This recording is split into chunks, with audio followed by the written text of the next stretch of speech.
good morning, good evening, good night. Today is Saturday, March 12, alas 11:45 ng umaga. As usual, weekend, walang pasok.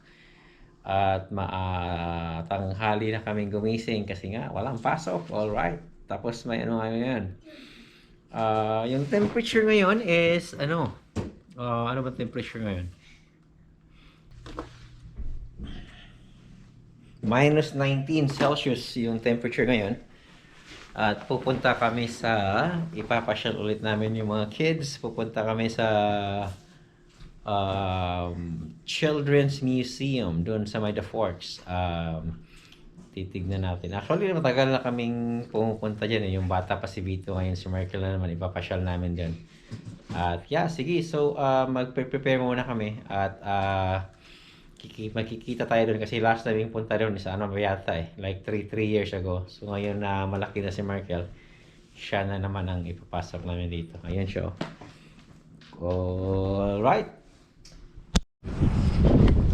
Alright. So ayan, nandito na tayo sa labas. Hindi masyadong malamig pero mahangin. So yung hangin malamig din. So ganoon din malamig. Yan, tapon na tayo ng basura. Ayun. Kasi nga nasa third floor kami, so pag bumaba kami, sinasabay ko na rin yung pagbababa ng basura. Kaya ayun, prepare sila sa sasakyan. Sobrang mahangin, malamig. Pag una mong labas, hindi siya malamig, pero pag nababad ka na sa baba, malamig na. Ayan. So okay, so pagdating namin doon, mag-video ulit ako kasi mag-drive pa ako, alright?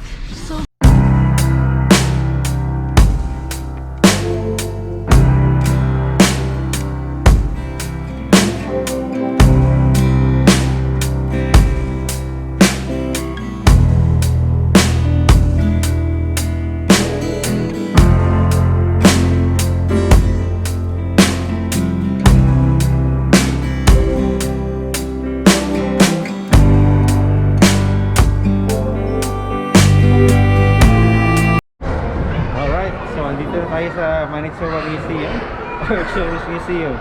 So ngayon ay paakyat tayo sa isang train. Ayan ito ay isang train dito sa loob na museum. At ito ang loob. Okay. Alright. So talagang siya, pangbata siya. Yeah. So upo tayo dito sa train. Ayan. Okay. Ano niya? Okay. Ayun. Dito sa loob. Ito yung bintana. Ayan. Sa labas Ayan. Alright. So mamaya pupunta tayo dun sa pinakaharap. May ano dun. Yung anong tawag dun? Sa ng driver. Punta tayo sa engine room. So tambay-tambay mo tayo ng konti dito kasi maraming tao dun sa loob. Alright? Alright. So punta tayo sa engine room nitong train na to. Ayan. So yung engine room. Wow. May pabel pa Wow. Alright, di ba? So, ang laki na engine room ng train ito. May ilaw-ilaw po, parang Back to the Future lang yun. Parang nasa Back to the Future lang yung dating. Ayan, sa labas Wow. Ayan yung Ayan, wow. Ayan. Wow. Ito yung pinakamakina ng train na to. Masyadong futuristic. Siguro lumilipad to. And this is the may tao pa. Mamaya na lang.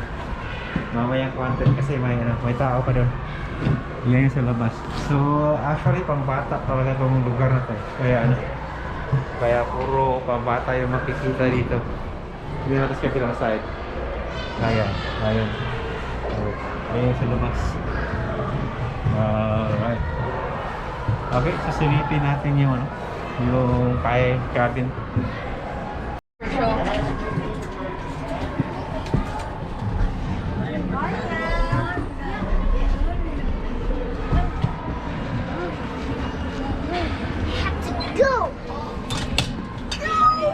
Alright, so dito kami ngayon sa sa engine room. Ano? Natawag dito, driver's room na train. Ano yun?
Ayan, so andito kami sa ano pa rin, sa Children's Museum, sa water, anong tawag dito?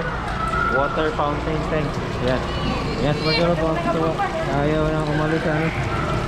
Ayaw na umalis dito sa mga tubig. Kasi gustong gusto niya ng tubig. Ayaw.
Hello! Yeah, yan. So, grabe yung ano, blizzard. Parang almost zero visibility. So, galing kami Children's Museum. Tapos, pupunta sana kami dun sa mall. Kaya lang nakatulog si ano, si Markel. So, kaya nag-order na lang kami ng ano, ng pizza. Tapos, pipick upin namin.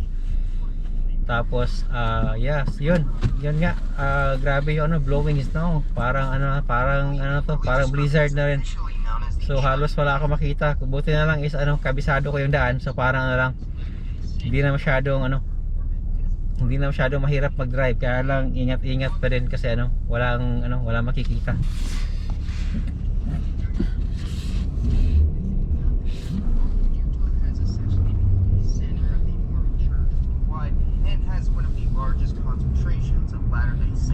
So kararating lang namin galing doon. Grabe yung blizzard, ang hirap mag-drive. Kaya yun, so andito na kami sa bahay ngayon. Anong oras na ba ngayon? Alas 4 na yata eh. So yan, so tapos na kami masyal. Indoor ulit kasi nga malamig. Tapos di na kami kumain, order na lang kami nito ng pizza kasi ang tawag doon, natulog si Markel sa sasakyan. Tapos hindi na namin ginising kasi kawawa naman. So hanggang dito lang ang aking vlog. Kita-kita tayo ulit. At sa aking next video, ikikwento ko sa inyo kung paano kami nakarating dito. Alright? Paano kami nakarating dito sa Canada. Okay. Alright. So see you. Bye.